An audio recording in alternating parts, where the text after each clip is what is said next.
Oke, kali ini saya akan menjelaskan penjelasan singkat mengenai metode Tsukamoto beserta contoh soalnya.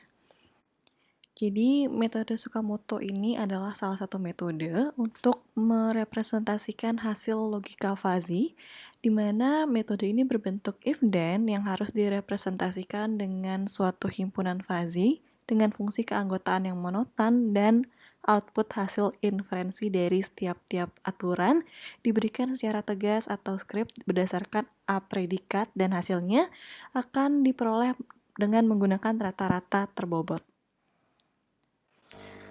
Nah, di sini kita punya contoh soal. Jadi, suatu perusahaan makanan kaleng akan memproduksi makanan jenis A, B, C. Dari data 1 bulan terakhir, permintaan terbesar hingga mencapai 5.000 dan permintaan terkecil sampai 1.000 kemasan per hari. Persediaan barang di gudang terbanyak sampai 600 kemasan per hari dan terkecil pernah sampai 100 kemasan per hari.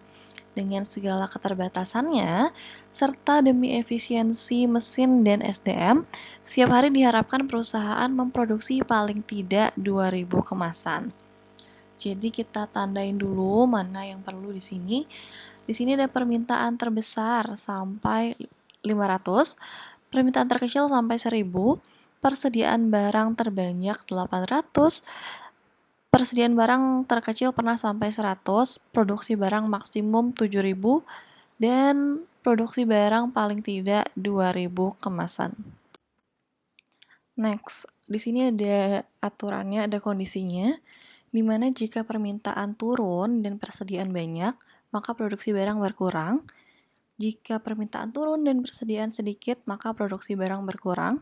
Jika permintaan naik dan persediaan banyak, maka produksi barang bertambah. Dan jika permintaan naik dan persediaan sedikit, maka produksi barang bertambah. Terus pertanyaannya, berapa kemasan makanan jenis ABC yang harus diproduksi? Jika jumlah permintaan sebanyak 4.000 dan persediaan di gudang masih 300. Ini ada lagi nih permintaan 4.000 dan persediaan 300. Next, jadi kita buat dulu kurvanya di semua variabel, ada permintaan, produksi, sama persediaan. Ini untuk kurva permintaan, paling sedikit 1.000 dan paling banyak 5.000. Yang ditanya jika permintaan 4.000. Jadi kurva ini dibuat cuma untuk ngebantu supaya mempermudah pengerjaan aja sebenarnya. Nah, sekarang kita cari nilai keanggotaan sama fungsi keanggotaannya. Jadi jika nilai keanggotaannya 1, maka fungsi keanggotaannya X lebih kecil dari 1.000. Jika nilai keanggotaannya 5.000 min X per 4.000, maka fungsi keanggotaannya X lebih besar dari 1.000 dan lebih kecil dari 5.000. Terus jika nilai keanggotaannya 0, maka fungsi keanggotaannya X lebih besar dari 5.000. Itu untuk permintaan turun. Permintaan naik juga sama, yang beda cuma di sini nih, jika nilai keanggotaannya X min 1.000 per 4.000, maka fungsi keanggotaannya X lebih kecil dari 5.000 dan lebih besar dari 1.000. Terus kita cari nilai keanggotaannya. Nah, ini kalau tadi yang ditanya jika permintaannya 4.000, berarti yang dipakai di fungsi yang ini, X lebih besar dari 1.000 dan lebih kecil dari 5.000. Rumus yang dipakai yang ini nih. Jadi tinggal dimasukin aja, di mana X itu adalah permintaan yang tadi diketahui 4.000. Jadi 5.000 min 4.000 per 4.000 hasilnya 0,25, itu untuk permintaan turun. Dan permintaan naik pakai rumus yang ini, karena sama X lebih besar dari 1.000 dan lebih kecil dari 5.000. Jadi pakai yang ini. Jadi 4.000 min 1.000 per 4.000 sama dengan 0,75. Next, sama kayak tadi, kita buat dulu kurvanya. Ini kurva persediaan ya. Yang paling kecil, paling sedikit 100, paling besar 600. Yang ditanya jika persediaan 300. Sekarang kita bakal cari nilai keanggotaan sama fungsi keanggotaannya untuk persediaan. Jadi, kalau persediaan sedikit, kalau nilai keanggotaannya 1, maka fungsi keanggotaannya Y lebih kecil dari 100. Jika nilai keanggotaannya 600 min Y per 500, maka fungsi keanggotaannya Y lebih besar dari 100 dan lebih kecil dari 600. Kalau nilai keanggotaannya 0, maka Y lebih besar dari 600. Itu untuk persediaan sedikit. Terus ini untuk persediaan yang banyak. Kalau nilai keanggotaannya 0, maka Y lebih besar dari 100. Kalau nilai keanggotaannya Y min 100 per 500, maka fungsi keanggotaannya Y lebih besar dari 100 dan lebih kecil dari 600. Kalau nilai keanggotaannya 1, maka Y lebih besar dari 600. Sekarang kita bakal cari nilai keanggotaannya. Karena tadi nilai persediaan udah ada di soal jumlahnya 300 yang diminta, jadi kita pakai fungsi yang kedua di dua-duanya. Karena nilai Y lebih besar dari 100 dan lebih kecil dari 600. Tinggal dimasukin aja di rumus yang di tengah ini. Untuk persediaan sedikit, 600 min Y per 500, di mana Y itu 300 dan hasilnya 0,6. Terus untuk persediaan terbanyak, pakai rumus yang di tengah juga, di mana Y min 100 per 500, di mana Y itu 300, jadi hasilnya 0,4. Next, untuk produksi barang, sama kayak tadi kurvanya kayak gini, paling sedikit 2000, paling banyak 7000.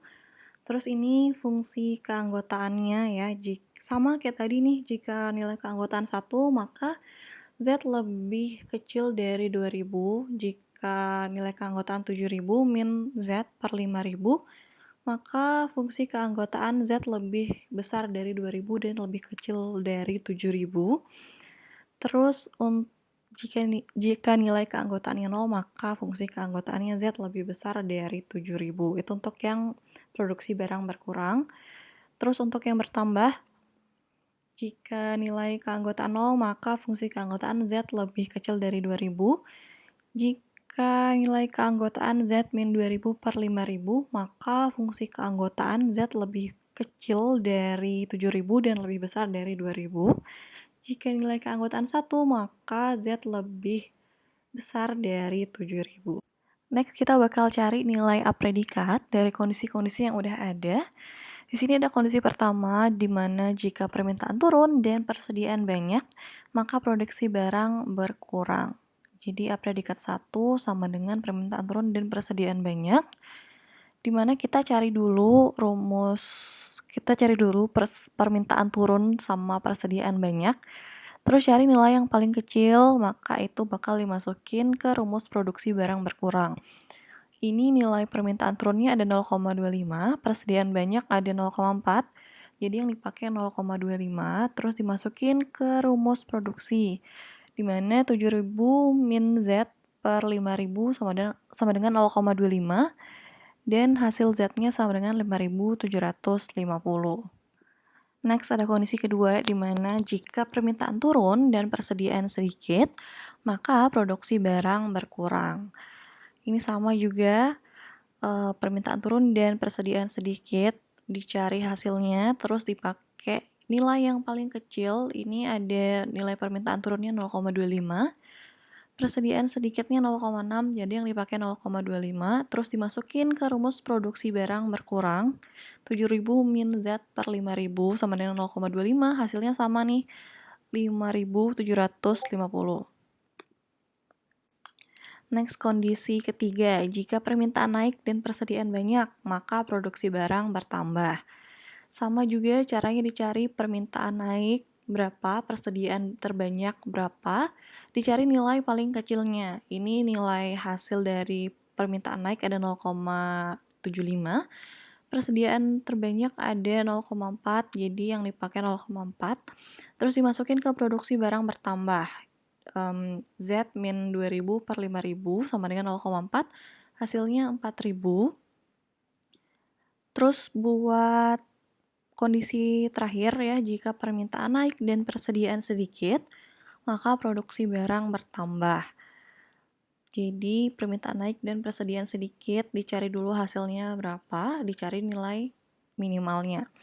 Persediaan naik hasilnya 0,75, persediaan sedikit nilainya 0,6, jadi yang dipakai 0,6. Terus dimasukin ke rumus produksi barang bertambah, Z-200 per 5.000 sama dengan 0,6, hasilnya 5.000. Nah, setelah didapat nilai Z1 sampai 4, nah dapatlah rumus yang ada di sini. A predikat 1 dikali Z1 ditambah A predikat 2 dikali Z2 ditambah A predikat 3 dikali Z3 ditambah A predikat 4 dikali Z4 per A predikat 1 plus A predikat 2 plus A predikat 3 plus A predikat 4. Jadi tinggal diikutin aja di rumusnya. Dan hasilnya 4.983. Terima kasih.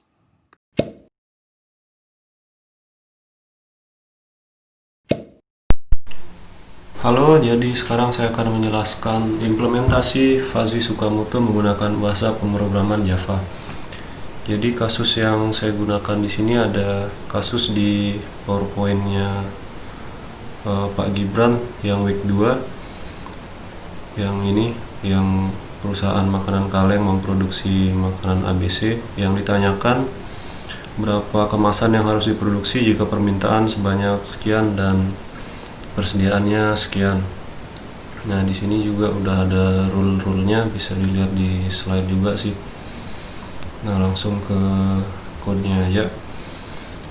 Nah, di sini pertama ada inisialisasi variabelnya. Di sini ada permintaan stok untuk nampung permintaan dan stok yang ditanyakan nanti. Terus di sini ada permintaan turun, permintaan naik, stok sedikit, stok banyak. Ini untuk nampung fungsi keanggotaan dari kasus ini.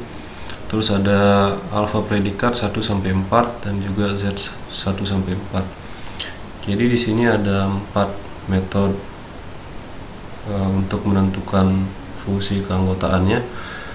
Ada yang fungsi permintaan naik, jadi jika ada beberapa kondisi di sini, jadi misalnya permintaan kurang dari 1.000 maka permintaan naiknya 0, permintaan lebih dari 5.000 maka permintaan naiknya 1. Terus permintaan naiknya jika di antara 1.000 dan 5.000 maka menggunakan rumus yang ini, X min A per B min A. Terus permintaan turun juga begitu, jika permintaan kurang dari 1.000 maka permintaan turunnya 1, jika lebih dari 5.000 0, dan jika diantaranya itu maka ini kondisinya B min X per B min A. Nah, ini juga sama sih kayak di atas, pakai rumus yang tadi untuk nentuin stok turun, stok naik. Jadi jika 100 dia lebih kecil daripada 100, stok sedikitnya 1. Jika lebih dari 600 0, dan jika diantaranya itu menggunakan rumus yang ini, B min X per B min A. Nah, di sini juga untuk stok naik sama kayak di atas tadi yang ini. Terus metode-metode ini dipanggil di satu metode lain, yaitu metode keanggotaan. Nah, jadi di sini dipanggil semua nanti untuk menentukan fungsi keanggotaannya. Setelah ditentukan fungsi keanggotaannya, proses selanjutnya adalah melakukan agregasi. Jadi di sini ada metode untuk menentukan agregasi. Nanti hasilnya adalah alfa predikat 1 sampai 4. Caranya adalah menentukan fungsi minimum dari masing-masing fungsi keanggotaan berdasarkan rule yang ada. Jadi dibandingkan berdasarkan rule-nya gitu. Misalnya ini jika permintaan turun dan stok banyak, permintaan turun stok sedikit, dan seterusnya gitu. Terus selanjutnya ada menentukan variabel fuzzy, yaitu Z1 sampai Z4. Jadi ini untuk caranya adalah ini menggunakan rumus produksi maksimum dan minimumnya dari pabrik itu kan pabriknya produksinya maksimal 7.000 minimal 2.000, jadi diolah berdasarkan rumusnya kayak gini menggunakan alfa predikatnya. Nah kayak gitu. Jadi selanjutnya setelah ditentukan Z1 sampai Z4 nya berdasarkan perhitungan yang kayak gini, dilakukan defasifikasi. Nah defasifikasinya menggunakan metode yang ini, metode defasi. Nah nanti prosesnya itu alfa predikat 1 dikali Z1 ditambah alfa predikat 2 dikali Z2 ditambah alfa predikat 3 kali Z3 ditambah alfa predikat 4 kali Z4. Kemudian hasilnya itu dibagi oleh jumlah keseluruhan dari A1 sampai A4. Nah ini. Nah nanti hasilnya itu dibulatkan kemudian di return. Nah ini untuk actionnya sih ini untuk masukin input dari permintaan dan stok yang diminta. Terus di sini ada pemanggilan metodenya, pertama keanggotaannya, terus memanggil fungsi agregasi, terus defasifikasi, variabel fuzzy maksudnya. Baru di sini dipanggil metode defasifikasi. Nah itu aja sih kalau code-nya. Sisanya cuma pengaturan GUI-nya. Coba kita run. Nah jadi di sini tampilannya coba ada di kasus 4.000 dan 300. Permintaannya 4.000, persediaannya 300. Nah maka makanan ABC yang akan diproduksi sebanyak 4.983 kemasan. Misalnya ini diubah jadi 3.000, di sini 500. Nah yang diproduksi sebanyak 4.500. Misalnya di sini 3.500. Terus persediaannya sebanyak 200. Nah makanan ABC yang diproduksi sebanyak 4.946 kemasan. Ya sekian dari saya, terima kasih, mohon maaf jika ada kekurangan.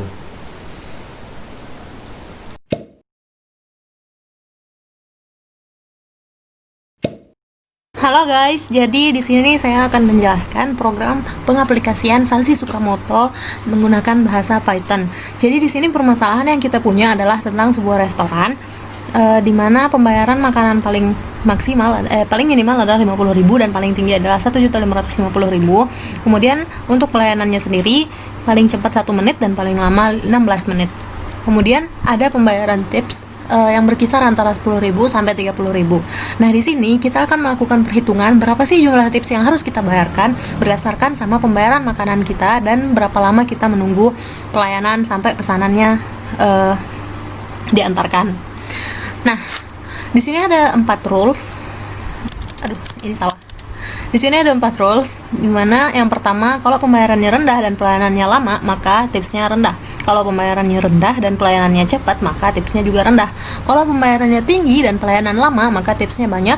Dan kalau pembayaran tinggi dan pelayanan cepat, tipsnya juga banyak. Nah, sekarang kita langsung ke source code-nya aja. Yang pertama kita inisialisasiin masing-masing variabel utama. Di sini ada pembayaran maksimal 1.550.000, minimal 50.000. Menunggu paling cepat 1 menit dan paling lama 16 menit. Kemudian tips paling banyak 30.000 dan tips paling sedikit 10.000. Nah, kemudian kita di sini nanti setelah ngeklik button untuk ngecek hasilnya, di situ kita akan ngambil nilai dari formnya untuk mengambil nilai pembayaran sama nilai waktu. Kemudian kita convert ke integer. Kemudian kita bakalan pertama nyari dari pembayaran itu kan ada 2 tadi, rendah sama tinggi. Kemudian kita juga bakal nyari pelayanan yang cepat sama lama. Di sini kita bakal menggunakan rumus fuzzy yang mungkin tadi udah dijelasin, rendah tinggi. Di sini rendah pakai yang B min X per B min A, sedangkan yang tinggi X min B per B min A. X min A per B min A. Nah, sama yang pelayanan juga gitu, ada cepat sama lama. Kemudian setelah kita dapat nilai rendah, tinggi, cepat sama lama itu, kita mencari nilai alfa predikat 1 sampai alfa predikat 4 menggunakan masing-masing rules. Jadi di sini untuk yang rules pertama tadi R1 itu kan pembayaran rendah dan pelayanan lama. Jadi kita menggunakan nilai rendah sama lama, kemudian kita bandingkan dan kita ambil nilai yang paling kecil menggunakan fungsi min. Nah, sampai alfa predikat keempat semuanya mengikuti masing-masing rulesnya. Kemudian setelah itu baru kita mencari nilai Z1 sampai Z4. Nah, Z1 sama Z4 ini kan bergantung sama variabel yang terakhir, yaitu tips. Jadi itu berdasarkan sama rulesnya. Tadi tips rendah itu ada di rules 1 sama 2, tips tinggi itu berada di rules 3 sama 4. Jadi di sini saya pakai parameter untuk mengatur conditionnya. Kalau misalkan yang rendah itu rule 1 2 pakai parameter 0, sedangkan yang tinggi pakai 1 di rules 3 sama 4. Nah, di sini kita cek kalau misalnya conditionnya 0 perhitungannya kayak gini, kalau conditionnya 1 perhitungannya kayak gini. Ini dari rumus yang sama B min X itu, tapi udah saya bentuk supaya tinggal keluar hasilnya. Kemudian setelah itu yang terakhir adalah tahap defasifikasi, di mana defasifikasi menggunakan perhitungan min, di mana kita di sini mengalihkan semua alfa predikat dengan nilai z-nya, kemudian dibagi dengan total alfa predikat 1 sampai alfa predikat 4, kemudian setelah itu kita tampilkan hasilnya. Nah, sekarang kita coba run. Nah, untuk soal yang tadi misalkan ini semua biaya-biayanya, supaya nggak lupa udah saya tampilkan di sini, biaya sama waktu dan tips beserta sama aturan-aturannya. Nah, misalkan kita coba yang tadi di soal. Total pembayaran kita Rp600.000 dan kita nunggu pesanan selama 12 menit misalkan. Nah, kita cek tipsnya. Oke, keluar. Berarti kita harus membayarkan tips sebanyak Rp18.260. Sedangkan misalkan kita coba tes deh yang rules ketiga, pembayaran tinggi dan pelayanan lama. Padahal pelayanan lama, tapi apakah tipsnya beneran banyak? Kita coba, paling banyak itu pembayarannya tuh 1.550.000. Nah, dan misalkan kita pelayanannya lama banget, paling lama 16 menit. Sekarang kita cek apakah tipsnya banyak? Yap, tipsnya banyak. Di sini malah yang maksimal 30.000. Karena memang berdasarkan rulesnya, kalau pembayaran tinggi dan pelayanan lama tipsnya tetap banyak. Udah, segitu aja demo program Fuzzy Tsukamoto dari saya. Mohon maaf kalau ini masih sangat-sangat sederhana. Terima kasih atas perhatiannya. Bye.